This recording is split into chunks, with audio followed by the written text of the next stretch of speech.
ओम शांति।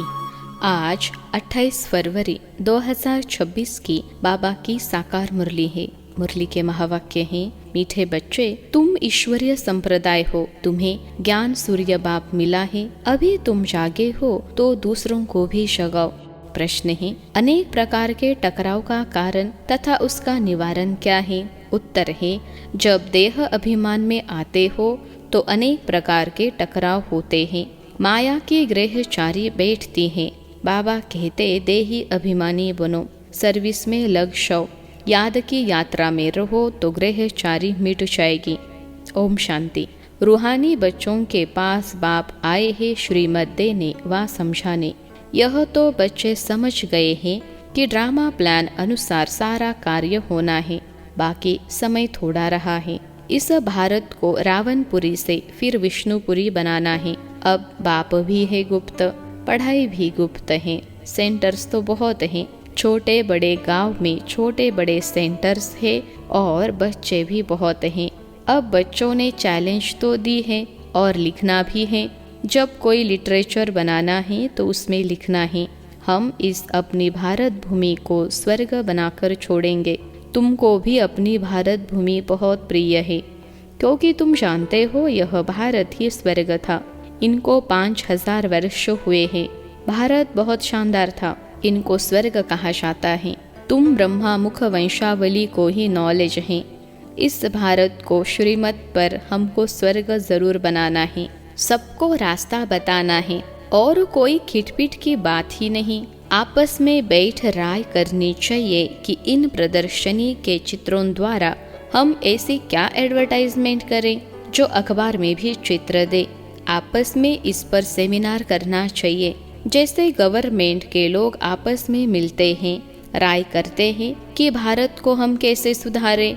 यह जो इतने मतभेद हो गए हैं, उनको आपस में मिलकर ठीक करें और भारत में शांति सुख कैसे स्थापन करें, उस गवर्नमेंट का भी पुरुषार्थ चलता है। तुम भी पांडव गवर्नमेंट गाई हुई हो, यह बड़ी ईश्वरीय गवर्नमेंट है। इनको वास्तव में कहा ही जाता है पावन ईश्वरीय गवर्नमेंट। पतित पावन बाप ही पतित बच्चों को बैठ पावन दुनिया का मालिक बनाते हैं। यह बच्चे ही जानते हैं। मुख्य है ही भारत का आदि सनातन देवी देवता धर्म। यह भी बच्चे जानते हैं। यह है रुद्र ज्ञान यज्ञ। रुद्र कहा ही जाता है ईश्वर बाप को, शिव को। गाया हुआ है, बरोबर बाप ने आकर रुद्र ज्ञान यज्ञ रचा था। उन्होंने तो टाइम लंबा चौड़ा दे दिया है। अज्ञान नींद में सोए हुए हैं। अभी तुमको बाप ने जगाया है, तुमको फिर औरों को जगाना है। ड्रामा प्लान अनुसार तुम जागते रहते हो। इस समय तक जिसने जैसे जैसे जितना जितना पुरुषार्थ किया है, उतना ही कल्प पहले भी किया था। हाँ, युद्ध के मैदान में उतराव चढ़ाव तो होता ही है। कभी माया का जोर हो जाता है, कभी ईश्वरीय संतान का जोर हो जाता है। कभी कभी सर्विस बड़ी अच्छी तेजी से चलती है, कभी कहाँ बच्चों में माया के विघ्न पड़ जाते हैं। माया एकदम बेहोश कर देती है। लड़ाई का मैदान तो है ना, रावण माया राम की संतान को बेहोश कर देती है। लक्ष्मण के लिए भी कहानी है ना। तुम कहते हो सब मनुष्य कुंभकर्ण की नींद में सोए हुए हैं। तुम ईश्वरीय संप्रदाय ही ऐसे कहते हो। जिनको ज्ञान सूर्य मिला है और जाग उठे हैं, वही समझेंगे। इसमें एक दो को कहने की भी कोई बात नहीं है। तुम जानते हो बरोबर हम ईश्वरीय संप्रदाय जागे हैं, बाकी दूसरे सब सोए हुए हैं।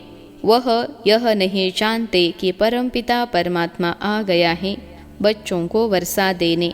यह बिल्कुल भूल गए हैं। बाप भारत में ही आते हैं, आकर भारत को स्वर्ग का मालिक बनाते हैं। भारत स्वर्ग का मालिक था, इसमें कोई संशय नहीं। परमपिता परमात्मा का जन्म भी यहाँ ही होता है। शिव जयंती मनाते हैं ना, जरूर उसने आकर कुछ तो किया होगा ना। बुद्धि कहती है जरूर आकर स्वर्ग की स्थापना की होगी। प्रेरणा से थोड़े ही स्थापना होगी। यहाँ तो तुम बच्चों को राजयोग सिखाया जाता है, याद की यात्रा समझाई जाती है। प्रेरणा से कोई आवाज होता ही नहीं। समझते हैं शंकर की भी प्रेरणा होती है, तब वह यादव मूसल आदि बनाते हैं।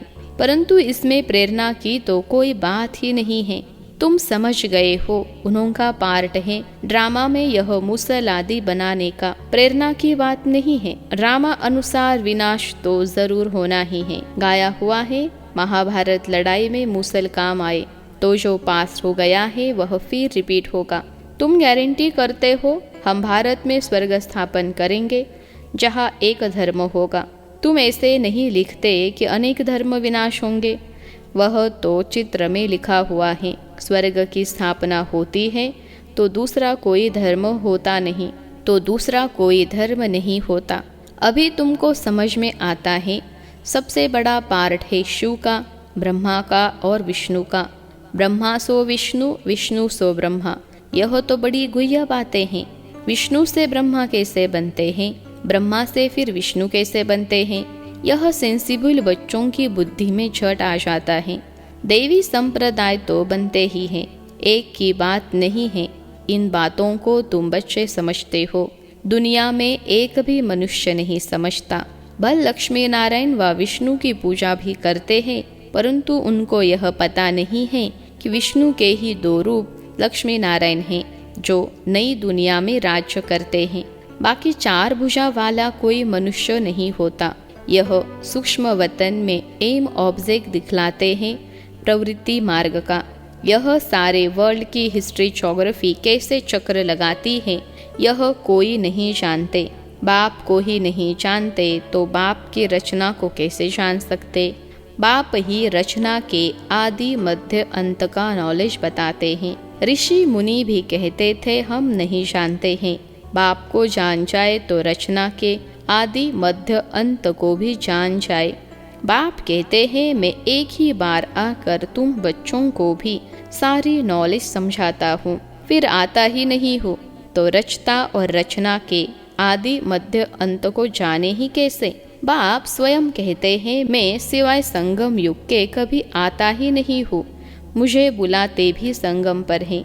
पावन सतयुग को कहा जाता है, पतित कलयुग को कहा जाता है, तो ज़रूर मैं आऊँगा पतित दुनिया के अंत में ना।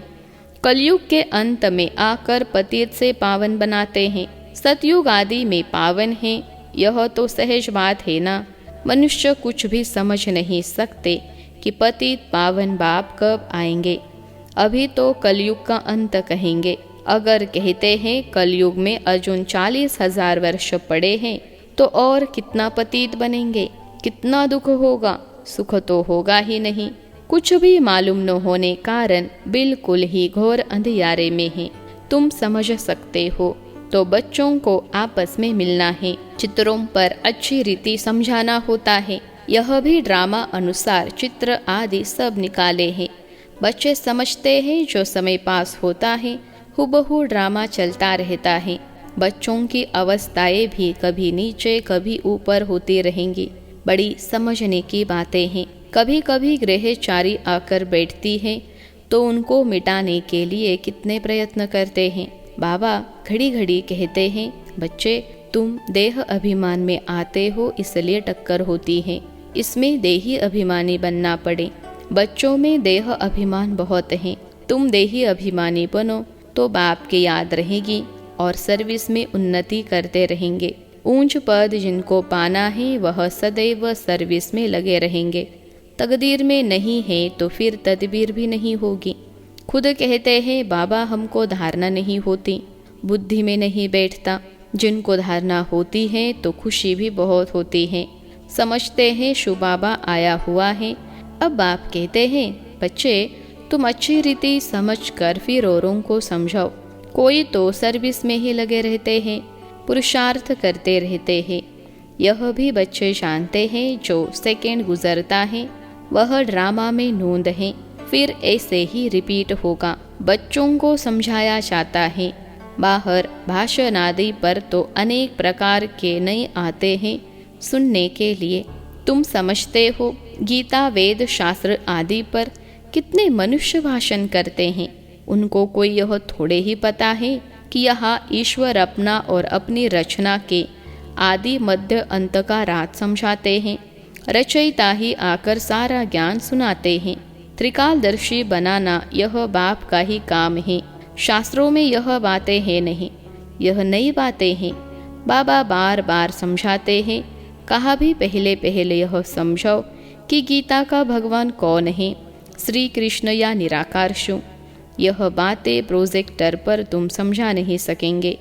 प्रदर्शनी में चित्र सामने रखा है, उस पर समझाकर तुम पूछ सकते हो, अब बताओ गीता का भगवान कौन, ज्ञान सागर कौन है। श्री कृष्ण को तो कह नहीं सकेंगे। पवित्रता, सुख शांति का सागर, लिबरेटर, गाइड कौन है, पहले पहले तो लिखाना चाहिए, फॉर्म भराना चाहिए, फिर सबसे सही लेनी चाहिए। चिड़ियों का आवाज़ हुआ, देखो कितनी झगड़ती हैं। इस समय सारी दुनिया में लड़ाई झगड़ा ही है। मनुष्य भी आपस में लड़ते रहते हैं। मनुष्य में ही समझने की बुद्धि है। 5 विकार भी मनुष्य में गाए जाते हैं, जानवरों की तो बात ही नहीं। यह है विशेष वर्ल्ड। वर्ल्ड मनुष्यों के लिए ही कहा जाता है। कलयुग में है आसुरी संप्रदाय, सतयुग में है देवी संप्रदाय। अभी तुमको इस सारे कॉन्ट्रास्ट का पता है, तुम सिद्ध कर बता सकते हो। सीढ़ी में भी बड़ा क्लियर दिखाया हुआ है, नीचे है पतित, ऊपर में है पावन।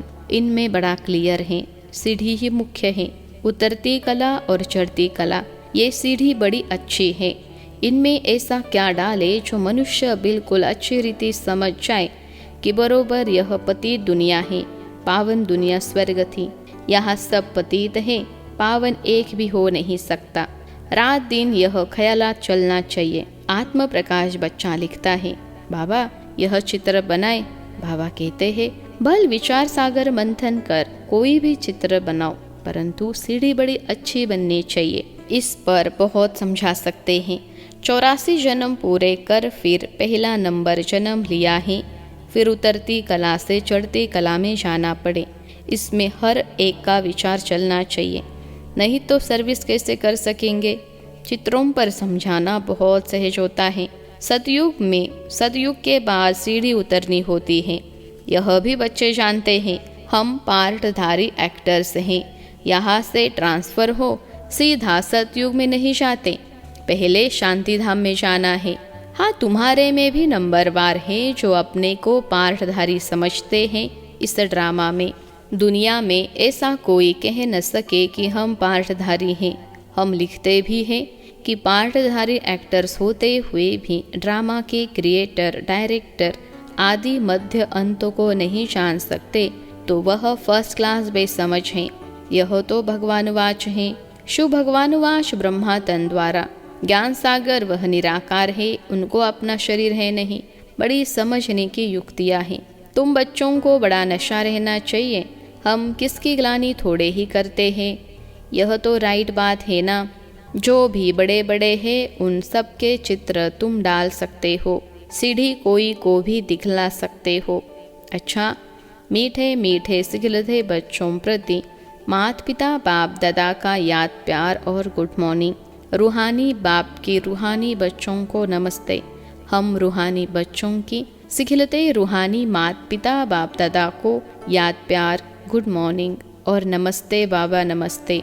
धारणा के लिए मुख्य सार। पहली पॉइंट है, भारत में सुख शांति की स्थापना करने व भारत को स्वर्ग बनाने के लिए आपस में सेमिनार करना है। श्रीमत पर भारत की ऐसी सेवा करनी है। दूसरी पॉइंट है, सर्विस में उन्नति करने व सर्विस से ऊंच पद पाने के लिए देही अभिमानी रहने की मेहनत करनी है। ज्ञान का विचार सागर मंथन करना है। आज का वरदान है, पवित्रता के आधार पर सुख शांति का अनुभव करने वाले नंबर 1 अधिकारी भव। पवित्रता के आधार पर सुख शांति का अनुभव करने वाले नंबर 1 अधिकारी भव।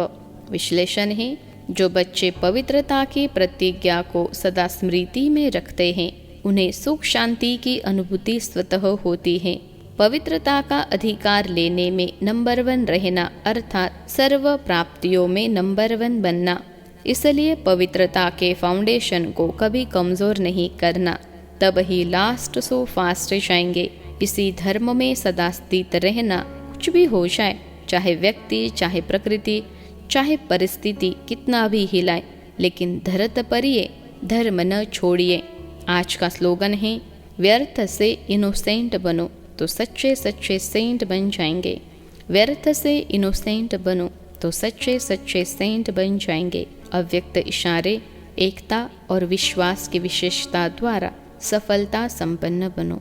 बाप दादा चाहते हैं कि हर एक बच्चा एक रस श्रेष्ठ स्थिति के आसनधारी, एकांतवासी, अशरीरी, एकता स्थापक, एक नामी, इकोनॉमी का अवतार बने। एक दो के विचारों को समझ सम्मान दे, एक दो को इशारा दे, लेन देन कर आपस में संगठन की शक्ति का स्वरूप प्रत्यक्ष करो, क्योंकि आपके संगठन के एकता की शक्ति सारे ब्राह्मण परिवार को संगठन में लाने के निमित्त बनेगी। अच्छा, ओम शांति।